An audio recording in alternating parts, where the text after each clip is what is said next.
Let's take a look at some fractions. So we're going to specifically look at multiplying and dividing and some methods for that. So we'll start with multiplying. Multiplying is the simplest one of these. So let's say we have 2 over 3 times 7 over 6.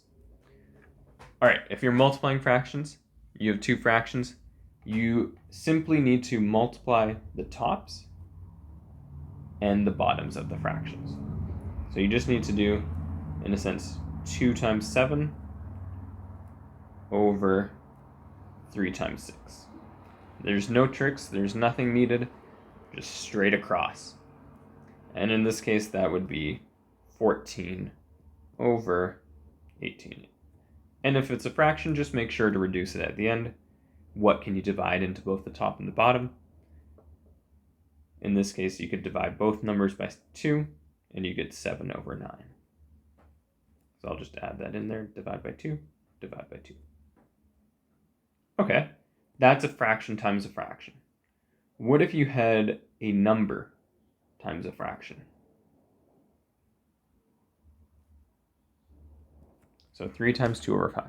Sometimes this can be a little tricky because you might be tempted to multiply the 3 by both the 2 and the 5, but this is actually incorrect.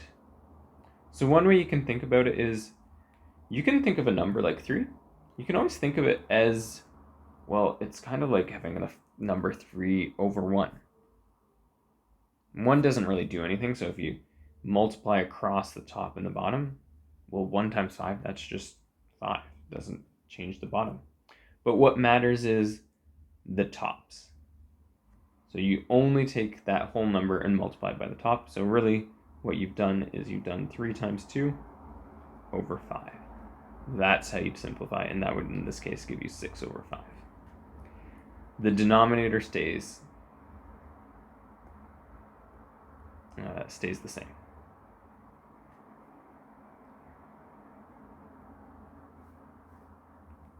Okay, now let's take a look at some division.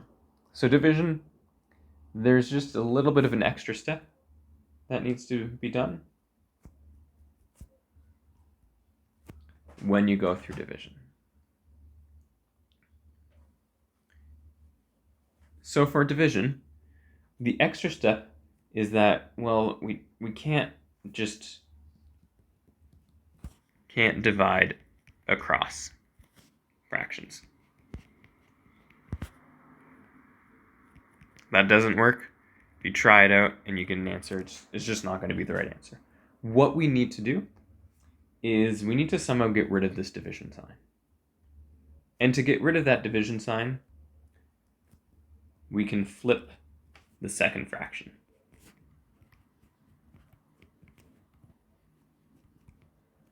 Okay, so what would that look like? Well, keep the first one as is.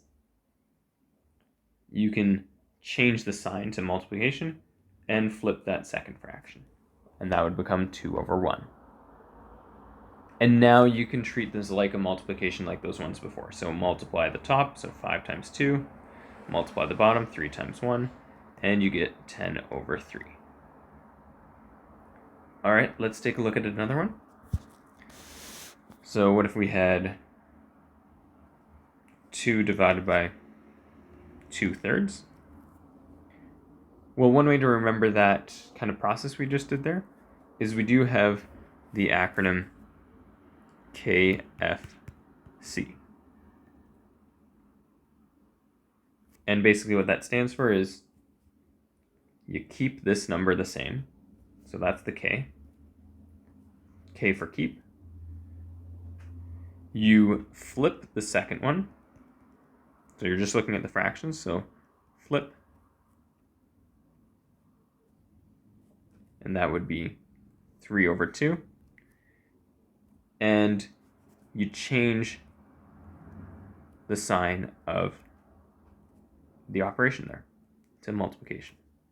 And so you'd have 2 times 3 over 2. So if you do that, that gives you 6 over 2, which is just 3. And there's a look at some fractions multiplying and dividing them.